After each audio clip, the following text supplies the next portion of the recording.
ভাই ধীরে ধীরে দিও, আমি আর পারছি না, তোমার মেশিন অনেক বড়। আচ্ছা বোন, ধীরে ধীরে দিচ্ছি। তোমার ভিতরে কিন্তু অনেক টাইট। আমি একটু করলে আর পারব না বোন। তোমার ভিতরে পানি ছেড়ে দেব কি? বন্ধুরা, গল্পটি সম্পূর্ণ শুনলে আপনাদের মেশিন দিয়ে পানি চলে আসবে। আপনারা হাতের কাজ করতে বাধ্য হবেন। তাই হাতের কাজ করার আগে হাতের কাছে টিস্যু রাখুন। বন্ধুরা, এই গল্পটি সম্পূর্ণ শুনুন, আপনি খুব পছন্দ করবেন এবং চ্যানেলটি সাবস্ক্রাইব করতে ভুলবেন না। যখন বাবা দ্বিতীয় বিয়ে করে ফিরে এলেন, তখন আমার ভেতরে না কোনো আনন্দ ছিল, না দুঃখ। মা চলে গিয়েছিলেন 2 বছর আগে এবং বাবা সম্ভবত বাড়িতে আবার একজন নারীর প্রয়োজন অনুভব করেছিলেন। নতুন মায়ের সাথে এল নেহা, আমার নতুন বোন, যদিও এই সম্পর্ক শুধু নামেই ছিল। প্রথমবার যখন তাকে দেখলাম, সে আমার দিকে হালকা হাসি দিয়ে তাকিয়েছিল। তারপর আস্তে করে বলল, এখন থেকে আমরা ভাইবোন। আমি মাথা নাড়লাম, কিন্তু মনে এই সম্পর্ককে পুরোপুরি গ্রহণ করেনি। শুরুতে আমাদের মধ্যে বেশি কথা হতো না, কিন্তু ধীরে ধীরে সে প্রতিটি ছোট জিনিসে আমাকে জড়াতে শুরু করল। কখনো তার বই দেখাত, কখনো চুলের স্টাইলের উপর মতামত চাইত, কখনো নির্ভোজে ঘরে চলে আসত, কখনো আমার মোবাইলের স্ক্রিনে উকি দিত। তার এই নির্ভীক ঘনিষ্ঠতা আমাকে অস্বস্তি করত, আবার অদ্ভুতভাবে ভালো লাগত। সেই সন্ধ্যাজও কিছু এমনই ঘটল। আমি আমার ঘরে পড়াশোনা করছিলাম, সে ভেতরে এল। আমার চেয়ারের পিছনে দাঁড়াল, তারপর চুলের বেনিতে হাত বুলাল এবং আমার দিকে তাকিয়ে বলল, আমার বেনি খুলে দাও না, খুব টাইট করে বাঁধা। আমি বই থেকে চোখ সরিয়ে তাকে দেখলাম। সে হালকা হাসছিল, কিন্তু চোখে ছিল আরও কিছু, সম্ভবত এমন কিছু যা আমি বুঝতে চাইনি। মাম্মি এত টাইট করে বেঁধে দিয়েছে যে মাথা ব্যথা করছে। সে আস্তে করে মাথা নাড়ল এবং আমার চেয়ারের পাশে নিচে বসে গেল, পিঠ আমার দিকে করে। আমি দ্বিধায় তার চুলের বেনিতে আঙুল দিলাম। আঙুলের নিচে তার গরম গলার অনুভূতি ছিল, যেখান থেকে হালকা সুবাস উঠছিল, কিছু পরিচিত কিন্তু অজানা। যেই আমি তার বেনি খুললাম, তার ঘন চুল কাঁধে ছড়িয়ে পড়ল। সে হালকা করে মাথা নাড়ল, যেন কোনো বোঝা নাম। তারপর সে আমার দিকে ঘুরল, আমার চোখে কিছুক্ষণ তাকিয়ে থাকল, তারপর হাসতে হাসতে বলল, এখন ভাল লাগছে। সেই মুহূর্তে কিছু অদ্ভুত ঘটল। সে শুধু আমার বোন বলে মনে হচ্ছিল না, সে ছিল আরও কিছু, যা বোঝার বাইরে। সেই রাতে আমার ঘুম এল না। নেহার সেই হাসি, তার খোলা চুলের হালকা সুবাস এবং তার চোখের সেই অদ্ভুত কোমলতা, সব কিছু মাথায় ঘুরছিল। পরের দিন যখন কলেজ থেকে ফিরলাম, দেখলাম নেহা তার ঘরে কিছু খুঁজছে। সে আলমারির নিচে ঝুঁকেছিল এবং তার কোমরের টানে তার দোপাট্টা খসে গিয়েছিল। যেই আমার নজর পড়ল, আমি দ্রুত অন্যদিকে তাকালাম, কিন্তু ততক্ষণে সে আমাকে দেখে ফেলেছে।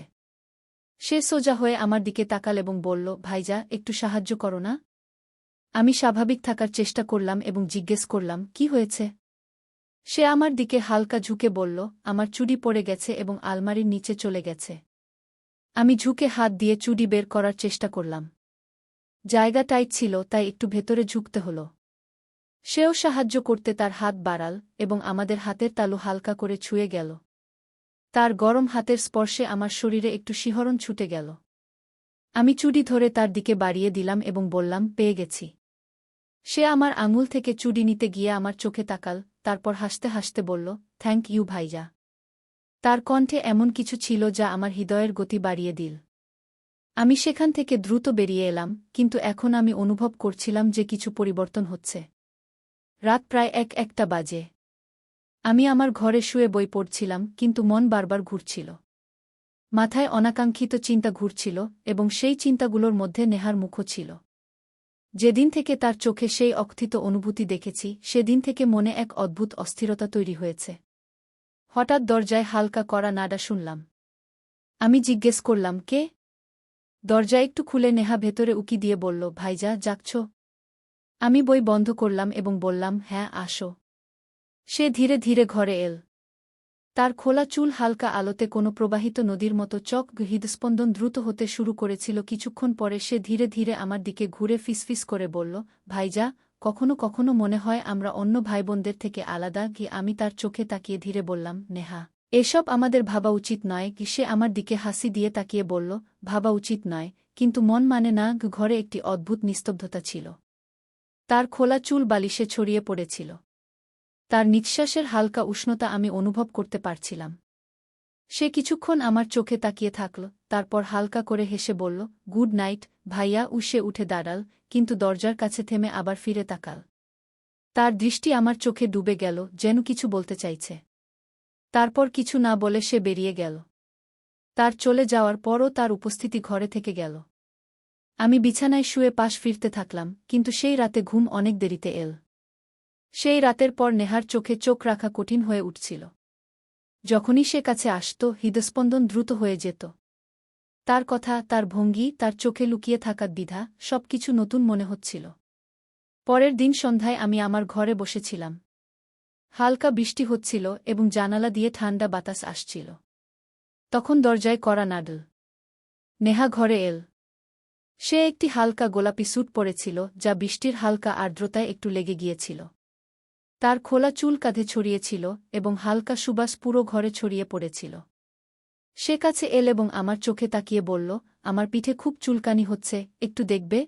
আমি তাকে অদ্ভুত দৃষ্টিতে তাকিয়ে বললাম, কি? সে হালকা করে মাথা নাড়িয়ে চুল এক পাশে সরিয়ে দিল এবং তার দোপাট্টা কাঁধ থেকে সরিয়ে দিল। তার পিঠের নরম অংশ আমার চোখের সামনে ছিল। হালকা আর্দ্রতায় তার ত্বক চকচক করছিল এবং তার নিঃশ্বাসের সাথে হালকা করে উঠানামা করছিল। আমি এক মুহূর্তের জন্য থেমে গেলাম।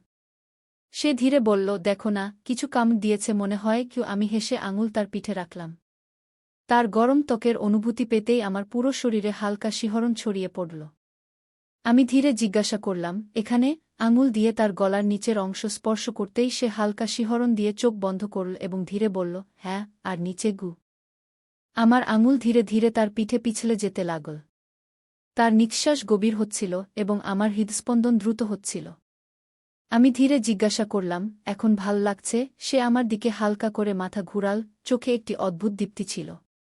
তারপর হালকা হাসি দিয়ে বলল, এখন ভাল লাগছে। কিছুক্ষণের জন্য ঘরে শুধু বৃষ্টির শব্দ ছিল এবং আমাদের দ্রুত নিঃশ্বাস। সে ধীরে উঠে দাঁড়াল, চুল ঠিক করল এবং দরজার দিকে এগিয়ে গেল। কিন্তু যাওয়ার আগে এক মুহূর্তের জন্য থেমে হালকা হাসি দিয়ে আমার দিকে তাকাল এবং ধীরে বলল, আগামীকাল আবার তোমার প্রয়োজন হতে পারে। সে চলে যেতেই আমি গভীর শ্বাস নিলাম। তার গরম স্পর্শের অনুভূতি তখনও আমার আঙুলে ছিল। তারপর থেকে আমার ভেতর একটি অদ্ভুত অস্থিরতা থেকে গেল। নেহার এভাবে কাছে আসা, তার গরম নিঃশ্বাসের হালকা স্পর্শ এবং তার পিঠে আমার হাতের থেমে যাওয়া, সবকিছু মাথায় ঘুরতে থাকল। পরের দিন দুপুরে আমি আমার ঘরে বসেছিলাম। হালকা রোদ জানালা দিয়ে আসছিল এবং আমি বই খুলে বসেছিলাম, কিন্তু পাতা চোখ আটকাচ্ছিল না। তখন দরজায় আবার সেই হালকা কড়া নাড়া।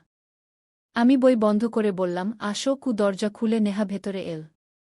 তার হাতে একটি তোয়ালে ছিল এবং চুল হালকা ভেজা ছিল। সম্ভবত সে তখনই গোসল করেছিল। তার ভেজা চুল থেকে পানির ছোট ছোট ফোঁটা তার গলায় জমেছিল এবং তার ত্বক হালকা গোলাপি দেখাচ্ছিল।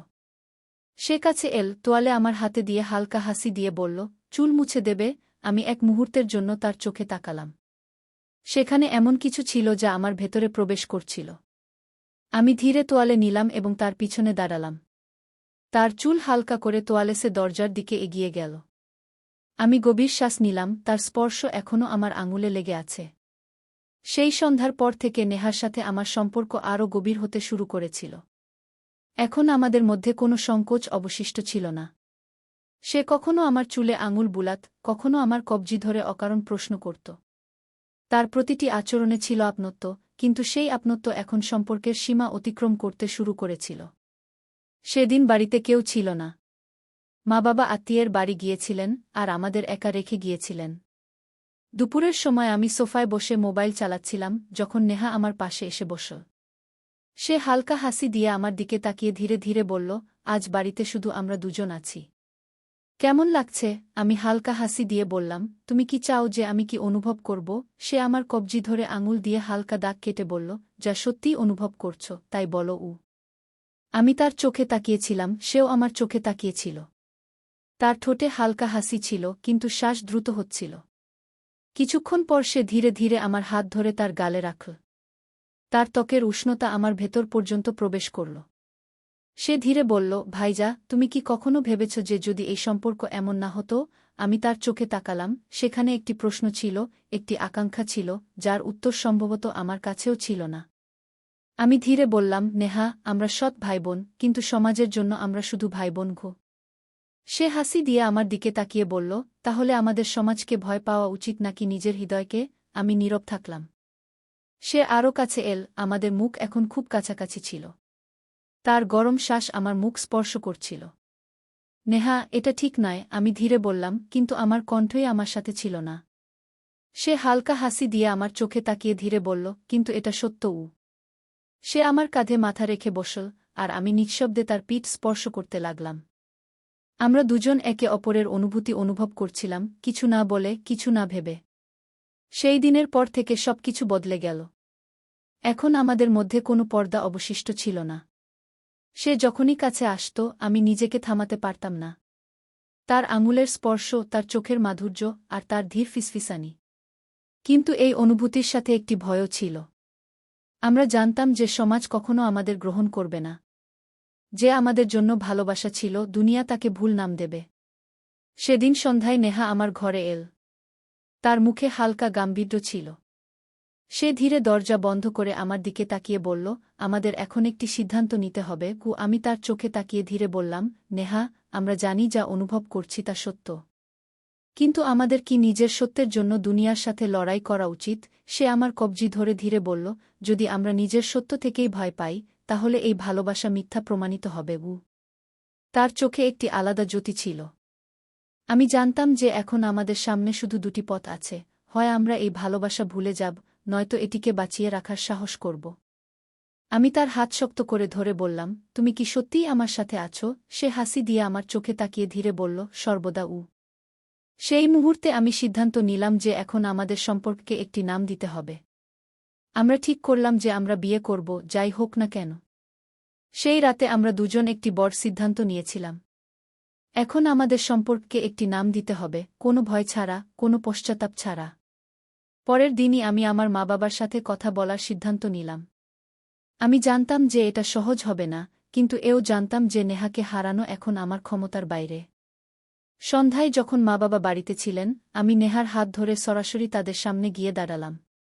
আমি গভীর শ্বাস নিয়ে ধীরে বললাম, মা-বাবা, আমি আর নেহা বিয়ে করতে চাই। মা চমকে আমার দিকে তাকালেন। বাবার কপালে রেখা ফুটে উঠল। কিছুক্ষণ ঘরে নিস্তব্ধতা ছড়িয়ে থাকল। বাবার কঠিন স্বরে বললেন, তুমি কি বলছ? তোমরা দুজন ভাইবোন কি? নেহা ধীরে আমার কবজি ধরে হালকা কণ্ঠে বলল, না বাবা, আমরা শুধু নামে ভাইবোন। আমাদের রক্তের কোনো সম্পর্ক নেই, কিন্তু হৃদয়ের একটি গভীর সম্পর্ক আছে। আর আমরা এটিকে একটি নাম দিতে চাই। মার চোখে জল এসে গেল, কিন্তু তিনি নীরব থাকলেন। বাবা কিছুক্ষণ চিন্তা করে গভীর শ্বাস নিয়ে বললেন, যদি তোমরা দুজন সত্যি একে অপর ছাড়া থাকতে না পারো, তাহলে আমি তোমাদের থামাব না। মা নিঃশব্দে আমার মাথায় হাত বুলিয়ে বললেন, আমাদের দোয়া সর্বদা তোমাদের সাথে থাকবে। সেই দিন মনে হচ্ছিল যেন পুরো দুনিয়া আমাদের গ্রহণ করে নিয়েছে। নেহা আমার দিকে তাকাল, তার চোখে ছিল আনন্দের অশ্রু। 6 মাসের মধ্যে আমরা বিয়ে করলাম। আমাদের ভালোবাসা এখন কোনো নামের মহতাজ ছিল না। আমরা আমাদের এক নতুন পৃথিবী তৈরি করেছিলাম, যেখানে কোনো বাধা ছিল না, শুধু আমি ছিলাম আর আমার নেহা, চিরকালের জন্য।